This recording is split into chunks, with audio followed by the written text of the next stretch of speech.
Joining us in this broadcast is Mr. Vijay Agarwal, legal counsel of Mehul Choksi. Mr. Agarwal, some very important points that are essentially being made in the supplementary charge sheet that has been filed by the Central Bureau of Investigation on 10th of June. Let me begin by the first big point that I see in this charge sheet. They are essentially saying, point number 24 of the charge sheet, they are saying that your client, Mehul Choksi, had a meeting in the year 2017 in the month of December with his partners in Hong Kong, warned them that there could be criminal proceedings that could take place and they should be prepared for it. And that is the reason why they're talking for a Thailand visa also. Somewhere down the line, this question of Mehul Choksi was aware, and that is the reason why he fled from India in the month of January in 2018. Mr. Agarwal. See, this is called trying to correct the errors and trying to varnish the truth. The first charge sheet was filed in 2018. This supplementary charge sheet has come after 3 years. So for these 3 years, whatever we have argued in the favor of Mr. Mehul Choksi, now they are trying to change that. They are trying to, rather, me being the defense counsel of Mr. Mehul Choksi, I believe that the investigating agencies are getting defensive. So whatever points we've been taking in our favor, they are now, it's a cover-up operation. And it has no sanctity in the eyes of law, because the first question arises that why this statement has not been given for last 3 years when the first charge sheet was filed.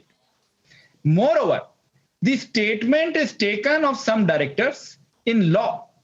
Those people are called participes accompli. That means if there is a person against whom there is some needle of suspicion, if he makes any exculpatory statement, exculpating himself and inculpating someone else, then that statement is not to be read. Same is the way if a person has given a statement already and a second statement is recorded, that supplementary statement is not to be considered. This is the law. So it may be good. You may find it saucy, you may find it sensational. The viewers might like to hear it. But let me tell you, in the court, it is not worth, such statements are not worth more than a toilet paper. Rather, multiple contradictory statements are called, and further statements are called improvements. It spoils the efficacy of even the previous statement. So I think my defense is getting more fortified by this supplementary charge sheet. And see, I'm impressed that you are telling me you've read the charge sheet so much in detail like a lawyer. If you would see the last paragraphs, still the further investigation is pending. That means the trial will never see the light of the day. They registered FIR in 2018. They file a charge sheet then. After 3 years, they file a charge sheet again. And again they say, अभी तो charge sheet और file करना है, लोग जुड़ते जाएंगे, कारवां बढ़ता जाएगा. There were 18 people. Now they've added 4 more, 2 bankers and 2 ex-officers of Gitanjali. So there are 22 people. More will come. They are trying to add 1 or 2 more sections. So this is it. So these ways, this way we will never see this trial concluding. Mr. Agarwal, I've done my due diligence of actually going through this entire charge sheet. So I would like to press upon another issue, I won't say sensational, but certainly important as far as the investigation goes, in which they're essentially saying that he, along with his accomplice, Vipul Chitalia, he wanted to hide the evidences from the agency. In fact, they had shifted the documents from one rented place in Mumbai to another. In fact, when the searches were carried out, they later on found out that these applications, the LOU applications, were inside a Google Drive. One more charge that has been leveled now against your client is of destruction of evidence. How do you respond to that? See, there is fractured understanding of law. Shravan, when you've done your due diligence, when does it become evidence? It would become evidence after filing of the charge sheet. Before that, it was not an evidence, it was only a document. So it did not become an evidence. So please be very, very clear. Moreover, this shifting took place at the time of Diwali. During Diwali, people do shift their papers, people do shift their offices.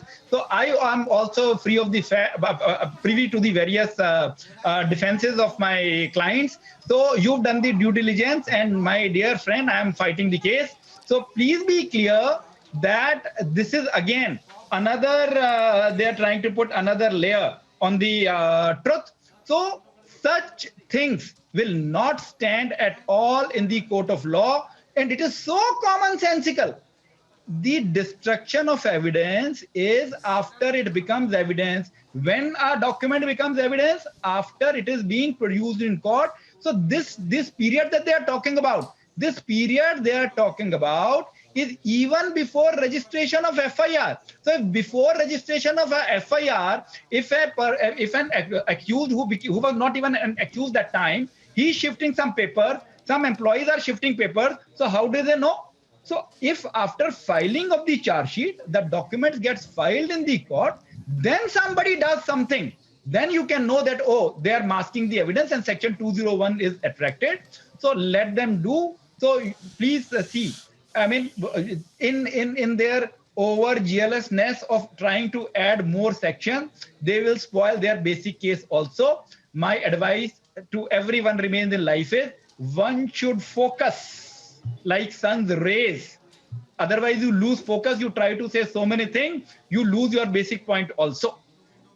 Rather, they should learn from Mr. you Agarwal, the way you are asking me questions point by point in a focused manner. So they should put their best case forward, not here and there.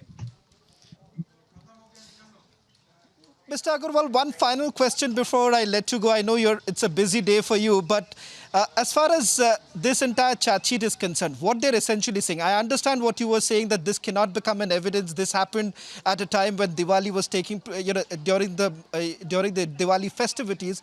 But what they are essentially hinting, what the agency is hinting at, is that there was a pattern. And let me try and explain this to you, Mr. Vijay Agarwal, because here they are saying is that he had raised unauthorized bills. These bills were attached to companies that are offshore companies,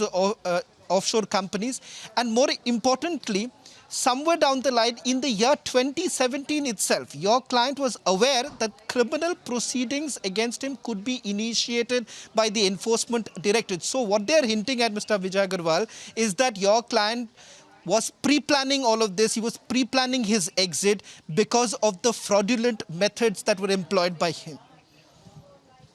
During that period, Shravan, if you check it, bank was giving further facilities.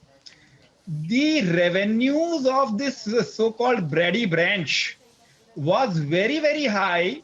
Pan India, it became the most revenue earning branch because my client was dealing with the branch.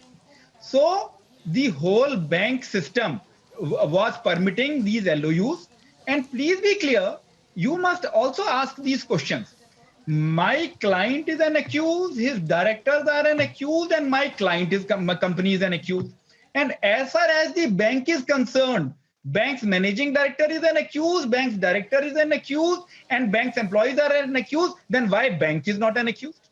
So how can you treat my client and his company is different if there are two sides? Because you are saying that the banker in this, if you see in this charge sheet, they have invoked all these sections against various top bankers also.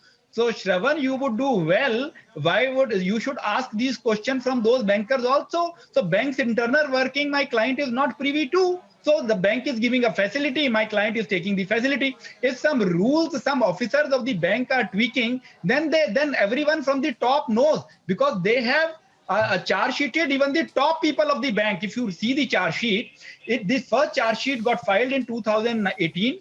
Against 9 people, the cognizance was taken by the court. Subsequently, then the sanction came for the public servants and the bank officials. Then 9 people more got charge sheeted. Now they have charge sheeted 2 more bankers and 2 more private persons. So 22 people. This trial, I think my daughter recently graduated his law. So I think she will be doing the trial if the client remains with us. I don't think that in my lifetime I will see this trial happening. Well, thank you very much, Mr. Vijay Agarwal, for putting this into perspective, and also putting into perspective as far as the version of your client is concerned. Thank you very much.